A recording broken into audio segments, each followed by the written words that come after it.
ये बात तय है कि प्रधानमंत्री नरेंद्र मोदी की गारंटी, वो एक ही लाइन कहते थे संजय जी, ये मोदी की गारंटी है, और तालियां गूंजती थी वहां पर। देखिए ज्योतिरादित्य सिंधिया का ही मुद्दा लीजिए सर, मुद्दा स्पेसिफिक बात करते हैं। सिंधिया साहब, वो उनकी नाराजगी, एकदम इतनी अच्छी जीत मिली, उनको कोई पद एमपी में नहीं दिया, कहा यूपी में जाइए और जहां पर कोई जनाधार नहीं था कांग्रेस का, वहां पर आप काम कीजिए।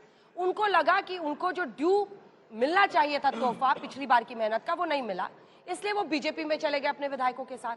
आप लोगों ने क्या कुछ नहीं कहा, खोखा, पैसा, लालची आदमी। प्रियंका जी ने गद्दार तक कह दिया पूरे परिवार को, उनके कद पर, मतलब फिजिकल हाइट पर टिप्पणी कर दी। और आज देखिए चंबल में 16 से 20 सीटें 34 में से, जो कि आप पिछली बार की परफॉर्मेंस बीजेपी की बहुत खराब थी, इस बार उधर चली गई है। क्या इस बात की तस्दीक नहीं करती हैं कि आप अपने नेताओं को जितना ड्यू यंग लीडर्स को मिलना चाहिए वो नहीं देते हैं? मैं ज्योतिरादित्य सिंधिया के कद के ऊपर कुछ नहीं बोलना चाहूंगा, क्योंकि मैं खुद नाटा व्यक्ति हूं, मैं क्यों बोलने जाऊं इस विषय पे। लेकिन जो व्यक्ति पार्टी तोड़ देता है, अपने कुछ विधायकों के साथ विरोधी पक्ष के साथ हाथ मिला लेता है और चलती हुई सरकार को गिरा देता है, उसके लिए गद्दार से बढ़िया कोई संज्ञा नहीं हो सकती।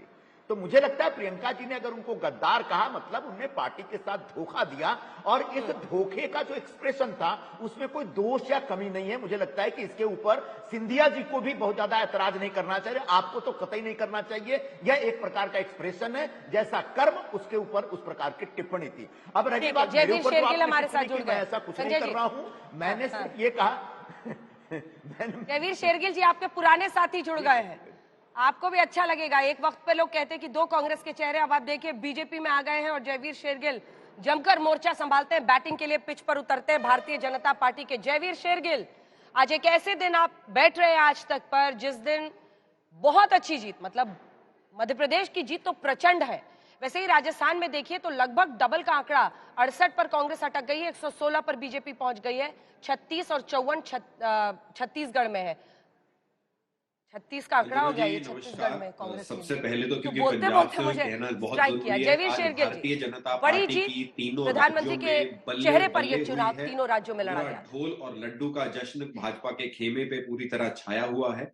ये जीत क्यों हुई है? क्योंकि माननीय प्रधानमंत्री की विकास और विश्वास वाली राजनीति ने कांग्रेस की तुष्टीकरण, नकारात्मक राजनीति और जो मतदाताओं को धोखा देने वाली राजनीति है उसके पीछे उसको पूरी तरह नकार दिया है।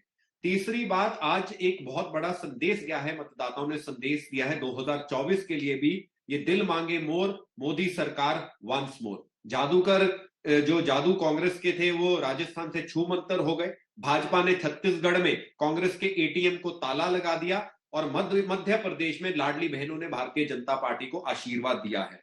पर आज देखिए कांग्रेस 2022 में 7 में से 6 चुनाव हारी। आज फिर से जो शून्य रेट था 5-0 2018 का भाजपा का, वो आज भाजपा 3 पे आ गई है। तो आप देख सकती हैं 2024 की तस्वीर क्या होने वाली है। 2024 की कांग्रेस की तस्वीर, उस पर जल्दी से एक कमेंट चेतन भगत आपसे, छोटा छोटा कमेंट यहां पर लेते हैं, फिर उसके बाद से चलेंगे राजनीतिक मेहमानों के पास। चेतन, कई बार लगता है ये वन नेशन वन इलेक्शन इतना बुरा आइडिया नहीं है। हाँ, वन नेशन वन इलेक्शन बुरा आइडिया नहीं है, क्योंकि इलेक्शन कमीशन 5 स्टेट्स तो एक साथ करा नहीं पा रहा। नहीं, पर ये हमें पता तो लग गया क्या होना है, पता नहीं लग गया अभी क्या होना है। क्या होना है? पहले था कि उनका जीतना लाइकली है, मतलब नरेंद्र मोदी जी जीत जाएंगे, अब तो निश्चित है। हाँ, निश्चित ही हो गया ना। अब आई होप कांग्रेस का मोराल हो और ये इंडिया अलायंस, ये सारे बच्चे बैठ के मतलब मिलके पेपर देना चाहते हैं, ये भी करना चाहते हैं, पर आज जो उनके अलायंस का सबसे स्ट्रांग बच्चा है उसके नंबर कम आए हैं। कौन सा वो बच्चा है? किसके मतलब? कांग्रेस। अगर इंडिया अलायंस, अगर सारे स्टूडेंट्स मिलके पेपर देंगे कि भाई हम अपने सबसे अच्छे नंबर लाएंगे, तो आज एक उनका इतना मतलब इम्पोर्टेंट पोर्शन में नियरली फेल हो गया है। तो अभी क्या होगा? और सिर्फ 5 महीने है, पता है अंजना जी, अगर ये होता ना कि अभी भी 1 साल है, 2 साल है, 5 महीने तो कुछ भी नहीं होता है। 5 महीने तो अभी एटलीस्ट संजय जी एक्सेप्ट कर रहे थे, अभी तो देखना डिनायल आएंगे, ब्लेम आएंगे, अहंकार की जो बात हो रही है, अभी तेलंगाना को में ही खुश हो जाएंगे। तो I think I don't know, एक बड़े दुख की बात है, क्योंकि इतनी अच्छी एक देश, जिन्होंने देश को आज़ादी दिलाई, वो पार्टी की आज ये हालत है। मुझे ये बताइए कि एटलीस्ट बीजेपी ने ये बोला कि न खाऊंगा, जब करप्शन इतना बड़ा मुद्दा हुआ था तो बोला कि न खाऊंगा न खाने दूंगा, चौकीदार हूं मैं, कुछ तो बोला। कांग्रेस ने एक बार भी बोला जो उस टाइम के स्कैम्स हुए, अभी क्या नैरेटिव होगा, क्या करप्शन पे स्टैंड होगा, कैसे मैनेज होगा? हर जगह करप्शन के एलिगेशंस लगते हैं, पता नहीं कितने सच्चा है कितने झूठा। मैं नहीं कह रहा कि कुछ हुआ कि नहीं, पर अभी भी मैंने आज ट्विटर पे भी मैंने पूछा लोगों से कि क्या लगता है कांग्रेस क्यों हारी, वो कहते हैं जहां जाते हैं वहां करप्शन के एलिगेशंस लग जाते हैं। तो उसके बारे में क्या सिस्टम है कांग्रेस का कि करप्शन ना हो? ये सारी चीजें जब तक आप नहीं करोगे तो जीते हुए स्टेट हार रहे हो। बिल्कुल। अगर आप लोगों के भी कोई सवाल हो गेस्ट से तो आप लोग इशारा कीजिएगा, सवाल पूछ लेंगे। संजय जी देखिए, जब बीजेपी चुनावी मैदान में कर्नाटक और हिमाचल की हार के बाद मध्य प्रदेश, छत्तीसगढ़, राजस्थान के लिए उतरी तो खुद गृह मंत्री अमित शाह इंचार्ज बने एमपी छत्तीसगढ़ के। आप सोचिए, और उसके बाद से जेपी नड्डा को राजस्थान का इंचार्ज बनाया। फिर जो उन्होंने एक एक प्लेयर को मैदान में उतारा, आप लोग बोले केंद्रीय मंत्री को उतार दिया, सांसदों को उतार, पर ये बहुत सोची समझी अमित शाह की राजनीति थी, रणनीति थी। उनको पता था कि इससे 2018 में जो वसुंधरा, शिवराज और रमन सिंह के खिलाफ एंटी इनकम्बेंसी हमने फेस किया, उसको हम डिफ्यूज कर सकते हैं। ये सब विनिंग मास्टर स्ट्रोक्स होते हैं जिन बातों पर आप घेर रहे थे।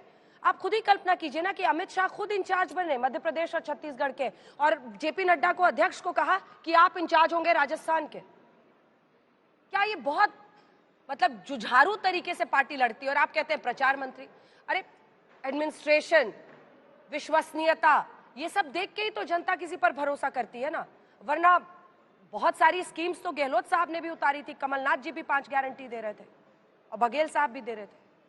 मेरा एक सवाल आपसे ये है, अंजना। हाँ, शशि जी पूछ रहे हैं एक सवाल, ठीक है जोड़ लीजिए। संजय जी, मेरा आपसे एक सवाल ये है, ऐसा नहीं है कि कांग्रेस भी कुछ काम करती ही होगी, क्या आपके यहाँ कम्युनिकेशन की, इंटरनल कम्युनिकेशन और एक्सटर्नल कम्युनिकेशन आप लोगों को कभी कोई कमी महसूस होती है?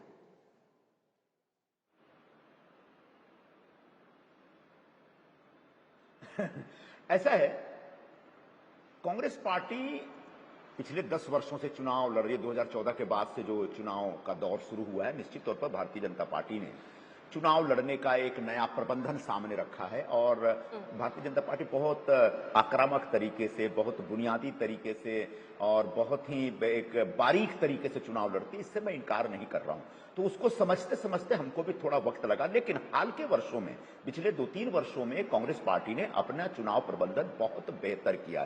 कोई कम्युनिकेशन गैप नहीं है पार्टी में, एक्सटर्नल या इंटरनल जो भी आप कह लें, बहुत अच्छे ढंग से हम एक दूसरे के साथ कम्युनिकेट करते हैं। बहुत अच्छे ढंग से हमारा जो कम्युनिकेशन डिपार्टमेंट का काम बहुत अच्छा है, हमारा आईटी डिपार्टमेंट का काम अच्छा है, जो लीडरशिप के अंदर एक दूसरे के साथ जो कम्युनिकेशन होना चाहिए वो बहुत अच्छा है, जो स्टेट लीडरशिप और सेंट्रल लीडरशिप के बीच कम्युनिकेशन होता वो भी बहुत अच्छा है। इन सब बातों का कोई इतना बड़ा इन सब बातों का कोई इतना बड़ा इश्यू नहीं है। हाँ, आपने कहा कि गृह मंत्री मध्य प्रदेश के प्रभारी बन गए और नड्डा जी वहां के प्रभारी बन गए। हमारे यहाँ भी जो सीनियर लीडर्स है उनको अलग अलग स्टेट के प्रभारी के तौर पे, इंचार्ज के तौर पे भेजा जाता है और वो एकदम जमीन पे उतर के उसी स्टेट में, उसी स्टेट के कैपिटल में बैठ के उसके अलग अलग जिलों में जाकर के प्रचार का पूरा कामकाज अपने सर पे लेते हैं, अपने कंधे पे लेते हैं। जयवीर जी को ये एडवांटेज है कि वो दोनों पक्ष को जानते हैं, तो ये सारा प्रयास जी को ये एडवांटेज है। पंजाब में उन्होंने आपके चुनाव को भी देखा है जहां पर कांग्रेस को शिकस्त मिली, और अब वो बीजेपी का भी काम देख रहे हैं। जयवीर कांग्रेस पार्टी के एक प्रबल प्रवक्ता भी रहे, बोलिए जयवीर जी। अंजना जी, आपने बिल्कुल सही कहा कि मैंने दोनों खेमों की वर्किंग स्टाइल को देखा है। देखिए, दोनों में बहुत अहम फर्क है। भारतीय जनता पार्टी को हारी हुई बाजी भी जीतना आता है और कांग्रेस पार्टी को जीती हुई बाजी भी हारना आता है। राहुल गांधी जी की भारत जोड़ो यात्रा मध्य प्रदेश और राजस्थान, और ये तस्वीरें हम आपको दिखा रहे हैं, एक सेकंड सर। अशोक गहलोत अपना इस्तीफा सौंप रहे हैं, ये तस्वीरें आप देख रहे हैं, राज्यपाल से मिलकर अपना इस्तीफा सौंप रहे हैं अशोक गहलोत के पूरे। अगर आप रेजीम को देखें तो अशोक गहलोत अगर इस बार फिर से सत्ता में आते तो फिर वो एक बहुत बड़ा रिकॉर्ड बनाते, क्योंकि अभी तक 4 कुर्सी ने उनको छोड़ दिया। कहते थे ये कुर्सी मुझे नहीं छोड़ती है, मैं क्या करूं। सचिन पायलट को लेकर जब भी मुद्दा सामने आता था कहते थे ये कुर्सी मुझे नहीं छोड़ती है। सोचिए अध्यक्ष पद तक उन्होंने ठुकरा दिया सिर्फ इसलिए कि कहीं सचिन पायलट को राजस्थान की कुर्सी ना मिल जाए। लेकिन अगर आप देखें तो पूरे राजस्थान में अब तक 16 मुख्यमंत्री हुए हैं, जिसमें वसुंधरा राजे 10 साल रही हैं। इससे पहले शेखावत साहब बीजेपी की तरफ से 10 साल रहे हैं, और जो पहले मुख्यमंत्री रहे थे वो लगभग 4 रेजिम रहे थे, मोहनलाल सुखाड़िया। अगर उनके आप वही रिकॉर्ड पे पहुंच जाते गहलोत, क्योंकि 3 बार वो भी रह चुके हैं और उसको पूरा करके चौथी बार वो शुरू कर देते, लेकिन ऐसा सुखाड़िया साहब वाला रिकॉर्ड वो तोड़ नहीं पा रहे हैं, अपना इस्तीफा सौंपते हुए नजर आ रहे हैं, और ये सत्ता परिवर्तन है। लेकिन जयवीर जी आज ये भी पूछा जाएगा कि आपकी मल्टी स्टारर फिल्म में सबसे बड़ा एक्टर किसको घोषित किया जाएगा, सबसे बड़ा स्टार कौन होगा, सीएम कौन बनेगा, राजस्थान हो, एमपी हो, छत्तीसगढ़ हो? अंजना जी, पिक्चर भाजपा की सुपर हिट हुई है, ब्लॉकबस्टर हुई है, थिएटर चकाचक भरे हुए हैं, मतदाताओं ने चकाचक तालियां भी बजाई है। पर जो मैन ऑफ द मैच जो अवार्ड है, देखिए ये कौन मुख्यमंत्री बनेगा कौन नहीं बनेगा, ये खबर कल के लिए या परसों के लिए अंजना जी के शो पे जरूर इस पे चर्चा होगी। आज लड्डू खाने का दिन है, जश्न मनाने का दिन है। और जैसे आपने पूछा, देखिए भाजपा और कांग्रेस का अंतर भी पूछा, अंतर इसमें भी बहुत बड़ा है। कांग्रेस में चुनाव शुरू होने से पहले मुख्यमंत्री पद पे लड़ाई शुरू हो जाती है, कैबिनेट मंत्री कौन बनेगा, कौन किसके सेक्रेटरी पीए के साथ सेटिंग करेगा, वो शुरू हो जाता है। भाजपा में सहमति के साथ ज्योतिरादित्य सिंधिया, शिवराज चौहान, वही वसुंधरा जी, गजेंद्र सिंह शेखावत जी, भाजपा के अध्यक्ष मध्य प्रदेश, छत्तीसगढ़ में भी एक सब एकजुट होकर चुनाव लड़ते हैं एक मकसद से, राज्य जीतना चाहिए, विकास होना चाहिए, भाजपा का परचम लहराता रहना चाहिए। और देखिए अंजना जी, एक बहुत बड़ा अंतर होता है, भाजपा जमीन पे चुनाव लड़ती है, कांग्रेस ट्विटर पे चुनाव लड़ती है। भाजपा वोटर का विश्वास जीतने में टाइम लगाती है, कांग्रेस टीवी एंकर को गाली निकाल दो, देश को बुरा भला कह दो, सनातन को खत्म करने की गुहार लगा दो, चाइना को ऊपर कर दो, जॉर्ज सोरस को अंदर ले आओ। आज दोगलापन राजनीति, जब धर्म को राजनीति के लिए इस्तेमाल करो, इसमें टाइम व्यर्थ करती। यही कारण है 55 में से 50 चुनाव 2014 से कांग्रेस पार्टी हारी है। 468 नेता कांग्रेस को छोड़ के चले गए, जिसमें से 177 एमपी एमएलए थे। 2022 में से 7 में से 6 चुनाव हार गई है। अब पहले तो खरगे जी, अब राहुल जी रिजाइन करे, खरगे जी, क्या कांग्रेस में जवाबदेही और जिम्मेदारी होगी, उसका कांग्रेस का अपना अंदरूनी मामला है। पर भारतीय जनता पार्टी ने की लास्ट माइल डिलीवरी ने कांग्रेस की डायलॉग डिलीवरी को हरा दिया है, ये स्पष्ट है। ठीक है, चलिए जो भी सबक हो, एक ऐसे व्यक्ति पर जिसने कांग्रेस बीजेपी दोनों को देखा है, बड़ी बात आप कह रहे हैं, लेकिन अशोक गहलोत ने कलराज मिश्र राज्यपाल राजस्थान को अपना इस्तीफा सौंप दिया है। जैसा मैं आपको पहले बता रही थी, सुखाड़िया साहब 17 साल मुख्यमंत्री रहे थे, दोबारा चुने थे तो गहलोत एक बड़ा रिकॉर्ड बना सकते थे, लेकिन वो हार गए हैं राजस्थान। फिर से कौन बनेगा वहां सीएम, देखना दिलचस्प होगा। लेकिन वसुंधरा हो या फिर भैरव सिंह शेखावत, दोनों 10-10 साल वहां सीएम रह चुके हैं, कोई नया चेहरा मुहर लग सकता है। गजेंद्र सिंह शेखावत से लेकर ओम बिरला, बहुत सारे नाम हैं जो फिलहाल वहां पर लिए जा रहे हैं। दिया सिंह, राज्यवर्धन राठौर, बाबा बालकनाथ जो इस बार तिजारा सीट से है और बहुत बड़ी जीत, और बार बार पूछते थे इंडिया पाकिस्तान मैच देखा नहीं देखा। लेकिन ये तस्वीरें हैं बीजेपी दफ्तर दिल्ली की, जहां पर आप देख रहे हैं प्रधानमंत्री नरेंद्र मोदी का इंतजार